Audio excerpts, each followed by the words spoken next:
नमस्कार, बहुत स्वागत है आपका। आप देख रहे हैं भाग्य चक्र और मैं हूं आपके साथ शैलेंद्र पांडे। नवरात्रि में हम नव दुर्गा की पूजा करते हैं, लेकिन नव दुर्गा के स्वरूपों में 3 स्वरूप विशेष माने जाते हैं। माता महागौरी, माता सिद्धिदात्री और माता कात्यायनी। तो आज हम नव दुर्गा के 6वें स्वरूप माता कात्यायनी की बात करेंगे, इनकी महिमा की बात करेंगे। आज नवरात्रि की षष्ठी तिथि है और षष्ठी तिथि पर नव दुर्गा के 6वें स्वरूप की पूजा की जाती है। तो पहले ये जानते हैं कि नव दुर्गा का 6वां स्वरूप क्या है और इनकी महिमा क्या है। देखिए, नव दुर्गा के 6वें स्वरूप में माता कात्यायनी की पूजा की जाती है।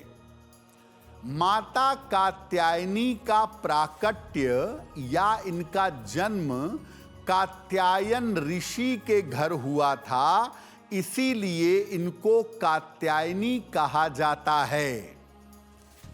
इनकी 4 भुजाएं हैं, उनमें अस्त्र, शस्त्र और कमल का फूल है और इनका वाहन सिंह है यानी शेर है।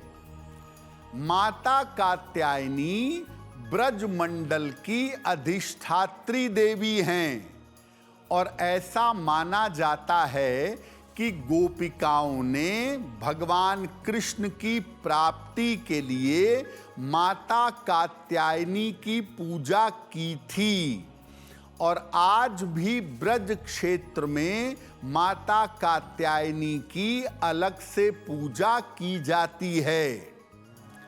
विवाह संबंधी मामलों के लिए, खास तौर से कन्याओं के शीघ्र विवाह के लिए इनकी पूजा अचूक मानी जाती है। माता कात्यायनी की पूजा से योग्य और मनचाहा पति प्राप्त होता है। ज्योतिष में जो महिलाओं के विवाह का कारक है बृहस्पति, वो माता कात्यायनी से संबंध रखता है। और तंत्र साधना में देवी का संबंध आज्ञा चक्र से माना जाता है, यानी नवरात्रि के 6वें दिन साधक को आज्ञा चक्र पर प्रयास करना चाहिए, आज्ञा चक्र पर ध्यान करना चाहिए। ऐसा करने से उसके मन की, जीवन की उन्नति होती है। तो माता कात्यायनी की पूजा ऐसा नहीं है कि केवल नवरात्रि में ही की जाती है। माता कात्यायनी की पूजा नवरात्रि के अलावा भी की जाती है।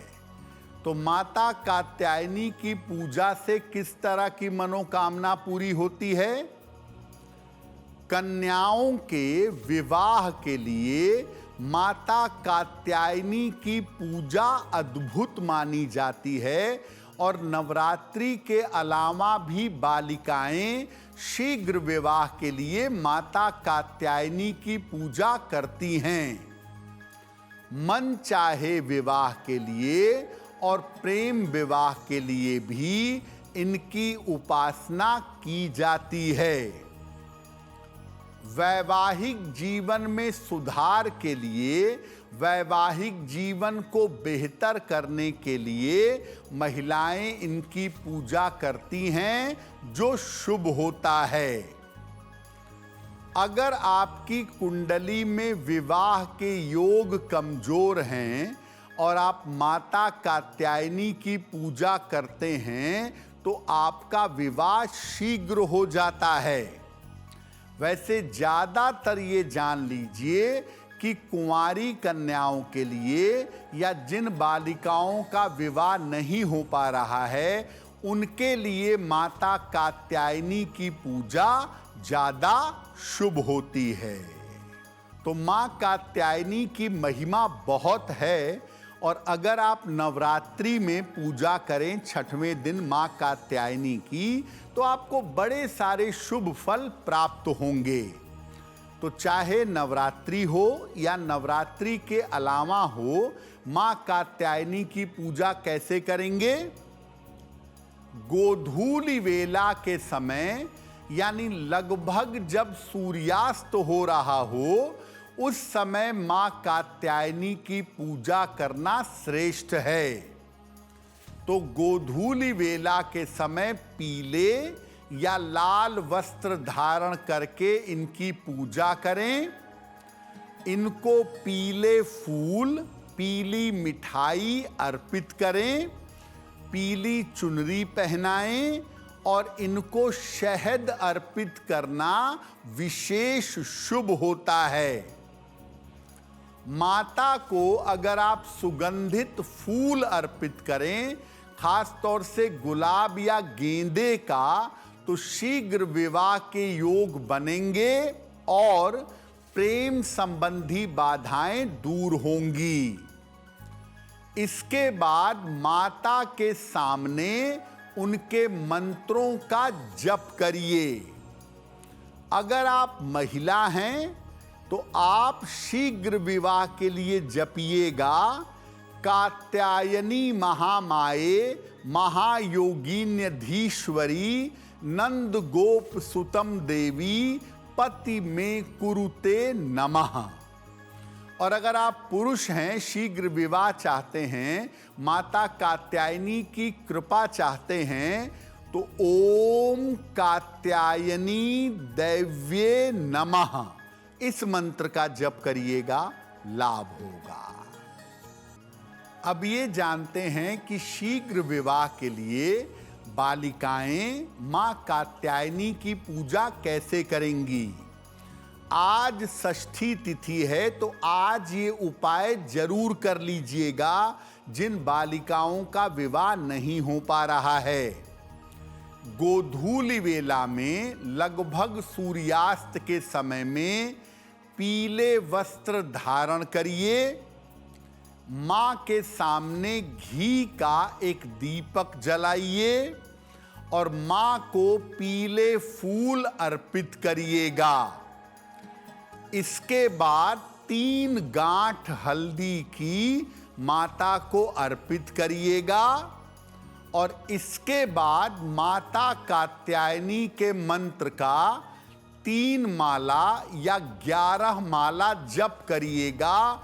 11 माला जप करेंगी तो बहुत अच्छा होगा। मंत्र होगा, स्क्रीन पर देखिए, कात्यायनी महामाये महायोगिन्यधीश्वरी, कात्यायनी महामाये महायोगिन्यधीश्वरी नंद गोप सुतम देवी पति में कुरुते नमः। नंद गोप सुतम देवी पति में कुरुते नमः। इस मंत्र का जप करने के बाद बालिकाएं शीघ्र विवाह की प्रार्थना करेंगी और हल्दी की जो 3 गांठें हैं, पूजा के बाद उठाकर पीले कपड़े में या पीली चुनरी में बांध करके अपने पास सुरक्षित रख लेंगी। पुरुष ये मंत्र नहीं पढ़ेंगे, पुरुष पढ़ेंगे ओम कात्यायनी दैव्ये नमः 11 माला या कम से कम 3 माला। और इसके बाद हल्दी की गांठ को पीले कपड़े में बांधकर पुरुष भी अपने बेडरूम में अपने पास रख लेंगे। उनका विवाह भी शीघ्र होगा। देखिए, नवरात्रि में आज तो षष्ठी तिथि है। आज बालिकाएं, पुरुष, बालक माता कात्यायनी की पूजा करें, लेकिन सामान्यतः अगर आज की पूजा के बाद भी आप आगे पूजा करना चाहते हैं और चाहते हैं कि आपका विवाह शीघ्र हो जाए, इस पूजा के माध्यम से आपको लाभ हो जाए, तो सप्ताह में हर बृहस्पतिवार को शाम को, बृहस्पतिवार को संध्या में गोधूलि वेला में नियमित रूप से माता कात्यायनी की पूजा करिए और इनकी पूजा करने से आपका विवाह शीघ्र होगा। और अगर वैवाहिक जीवन में कोई दिक्कत आ रही है तो वो दिक्कत समाप्त हो जाएगी। नवरात्रि में हर दिन देवी का अलग अलग भोग होता है। तो नवरात्रि के छठवें दिन माता कात्यायनी को कौन सा भोग लगाएंगे? नवरात्रि के छठवें दिन माता कात्यायनी को शहद का भोग लगाइएगा और इसके बाद इसको प्रसाद रूप में ग्रहण करें, सबको बांटें। ऐसा करने से जो जीवन की महत्वपूर्ण और बड़ी मनोकामना है वो पूरी होगी। अब वक्त हो गया है ऐसा क्यों का। ऐसा क्यों में हम आपके मन की तमाम जिज्ञासाओं का सरल समाधान करने का प्रयास करते हैं।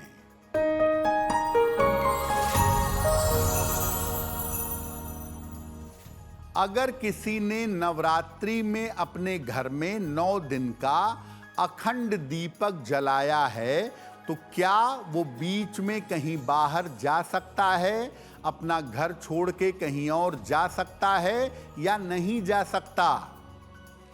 देखिए, नवरात्रि में जो अखंड दीपक जलाया जाता है पहली तिथि को, वो 9 तिथियां पूरी होने के बाद दशमी को शांत किया जाता है। तो नवरात्रि में अगर आपने अखंड दीपक जलाया है तो कोशिश करिए कि इन 9 दिनों में आप घर से बाहर ना जाएं और दीपक में तेल भरते रहें, उसकी बाती को ठीक करते रहें ताकि दीपक ना बुझे। लेकिन अगर कोई बहुत मजबूरी है, कोई बहुत दिक्कत है, तो आप एक आदमी को घर में ऐसा रख करके जाइए जो दीपक में तेल भरता रहे, बाती ठीक करता रहे और दीपक को जलने दे। अगर दीपक निरंतर जलता रहेगा, नहीं बुझेगा और आप मजबूरी में 1-2 दिन के लिए जाते हैं तो इसमें कोई समस्या नहीं है। अगर आप मुझसे जुड़ करके अपनी समस्याओं का समाधान चाहते हैं और चाहते हैं कि आपकी समस्याओं को ज्योतिष के माध्यम से सुलझाया जाए तो आप हमसे संपर्क कर सकते हैं, जुड़ सकते हैं एस्ट्रो तक पर।